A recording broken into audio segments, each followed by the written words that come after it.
So I had a comment on another video of mine, which thank you so much for leaving a question on one of my videos. That gives me the insight on what to bring to you all to share and to teach, because sometimes I have so much information coming through my mind and my energy that I don't even think about the fact that this would be something that would be beneficial to share.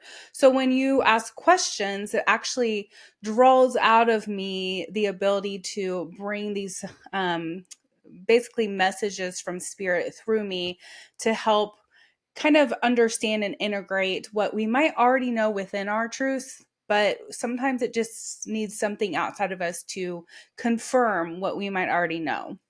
So on another video, somebody asked something about feeling the energy of their children and their grandchildren. And this person particularly talks about feeling the energy in I think she said the base of her spine. So like her tailbone area.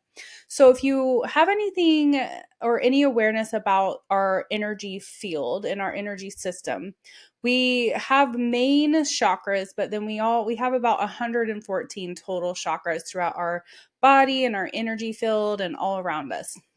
And so the main seven chakras I teach a lot about because they are what go up the spine of our body. So they start at the root where that tailbone is and where like your sexual organs are. And it goes up the back of your spine and kind of radiates to around to the front as well. And then all the way to the crown of your head. So there are seven that go up your body. And maybe I'll put a video or a little picture over here so you can see what I'm talking about. But these seven chakras play a role in how we open and expand our energy field or retract and kind of fold into the energy of ourselves. So people might talk about feeling blocks in their energy or feeling open in their energy. And that's really what they're drawing their understanding from. They just don't maybe not realize that this is their chakra system. So when we talk about like having a block in our energy or maybe our chakras blocked, is actually what is taking place is that we have withheld the ability to expand in a certain area in our life, or we have an emotion that we have held on to that is restricting the flow. It's kind of like having a block in the stream of water, and there's a rock or there's a log or there's something in the way. And so what we have to do is see what is in the way to that is blocking the flow from moving clear. And so we all have this. And I wanted to explain this before I jumped into answering this question about why do you feel the energies of your children? And knowing this and where that energy is being felt in your body is the root chakra. And so when you are connected to your root chakra, when you're a very sensitive, energetic person, you pick up not on just your energy, but the energies around you. You pick up on energy with the people you're around. You may not even realize you're doing this, but we're all doing this in some way. Most of the time when you're feeling great and then suddenly you start to feel anxious or worried or something, you might just wake up feeling weird one day, or throughout the day something might shift your mood or your energy. Well, it's likely because you've been around somebody that was feeling that energy and then you absorbed it into your own energy, which has created your ability to feel their energy and yours. So doing regular energy clearings is really important to keep you in alignment with the flow of your energy and the ability to really connect with your intuition and your higher self. So let's talk particularly about mothers and children. So our bodies, our physical bodies, have our soul within it, but our soul is just a little particle and frequency of our true soul. So we have an oversoul. And so I want you to imagine, those, and I'm assuming you'll understand this, those balls back in like maybe the 90s, I think, that you put your hand on and they're like little light frequencies that would come out. Imagine something like that. So there's a ball of energy and there's like little light frequencies coming off of it. This is your higher self, is the ball, and the little light frequencies are the different experiences that the ball is experiencing. And one of those is you in this human body. So there's actually a energetic cord from your higher self to your body that is keeping you in connection with your higher self. Okay. When you are asleep at night, you go back through that cord to reconnect with your higher self so that we don't lose full connection to our truth. And that is how we have our intuition. That's how we are opening ourselves up to a higher frequency. So that is how all this is working in your own unique energy. Now, from the moment of conception, there is an energetic bond that forms between a mother and a child. And we all know this. First is a literal cord of attachment through the umbilical cord. So the umbilical cord is what attaches to this newborn or this new created being that is going to be pulling in life into it. And as this little baby develops, the energy from the mother is connecting with it, and that's what's keeping it alive. It doesn't have a soul yet. It's not filling up itself with its own energy. It is actually absorbing the energy of the mother. That mother is keeping that child alive. So the baby doesn't fully integrate into being fully complete until its soul integrates into the body. Now, a soul can come and go throughout the entire pregnancy, but it doesn't necessarily always stay in the little baby body until about 6, 7, 8, sometimes even in the 9th month. It will come in and it will integrate itself into that little baby body to be born. Then, once the baby is born, the physical connection is cut, but the energetic connection is not cut. So the energetic connection, if you can imagine, is from the mother's heart to the baby's heart. And that is the energy, the exchange between a mother and a child. And this is what gives this really intense ability to feel and sense your child's energy, to know when they're hurt, to know when they're struggling, to know when they're hungry, when they're younger. Like, this energetic bond remains even after the physical cord is detached and cut. So this bond gives the mother the ability to tune into the child, to be able to understand how to support the child. This is all spiritually connected. It's all an intuitive understanding that you are using. It's almost like you're channeling your spirit to connect with your child, is what it is.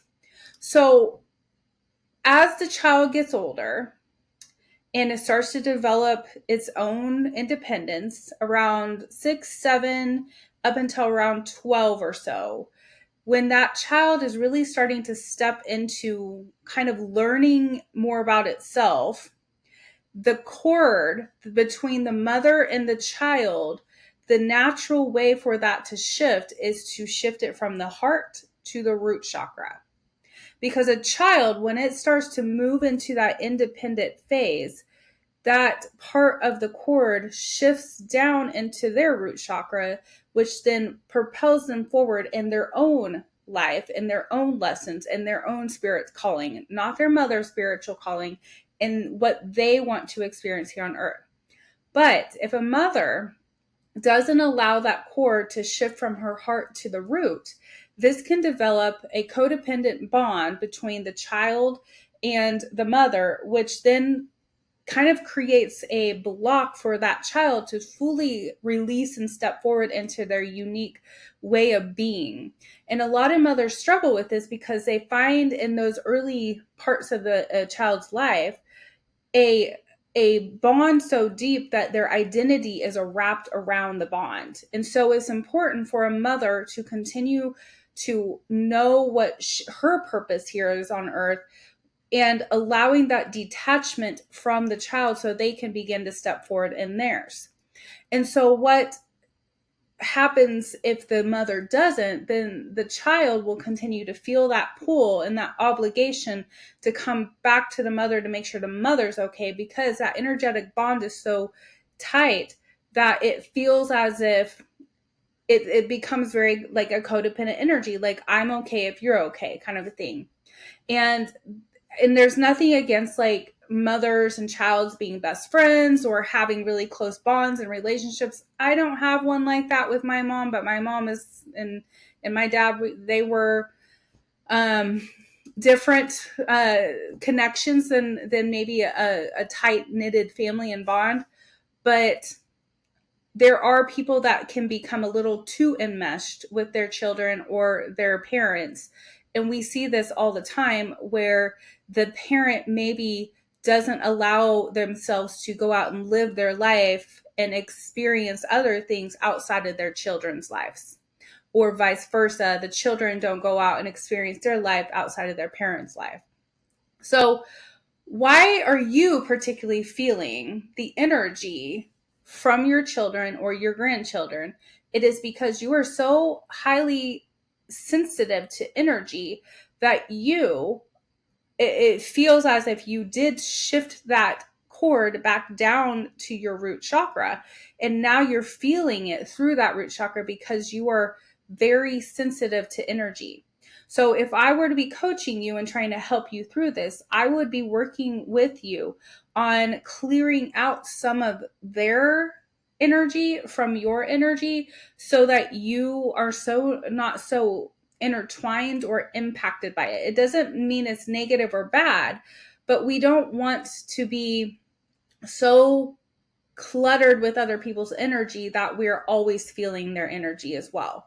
Now, there's always going to be a very distinct intuitive knowing between a mother and a child, so that's an important thing.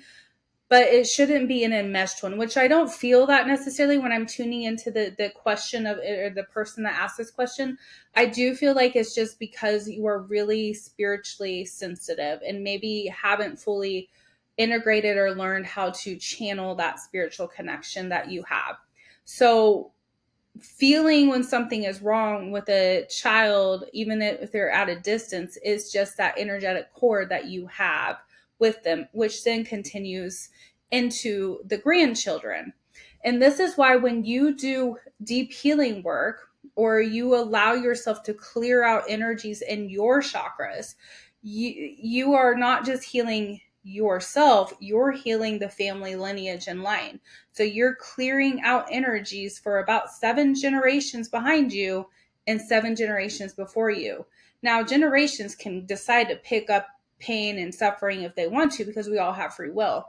But when you do the work, you allow those cords of that need to be detached or shifted in a different way to do so in a natural way, the way that the spirit desired or designed it to take place, without the human ego getting in the way.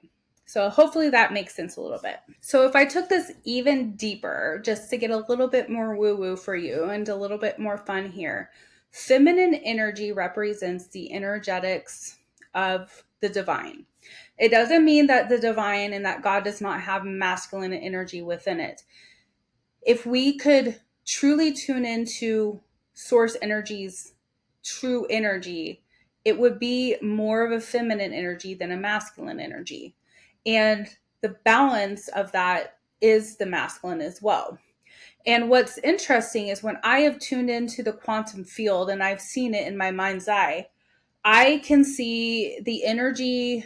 It's almost like if I were to look into a computer or into like the matrix, and I see lines, just like billions and zillions of lines, and they're all like lit up in different colors and like all over the place. But in between the lines is dark matter.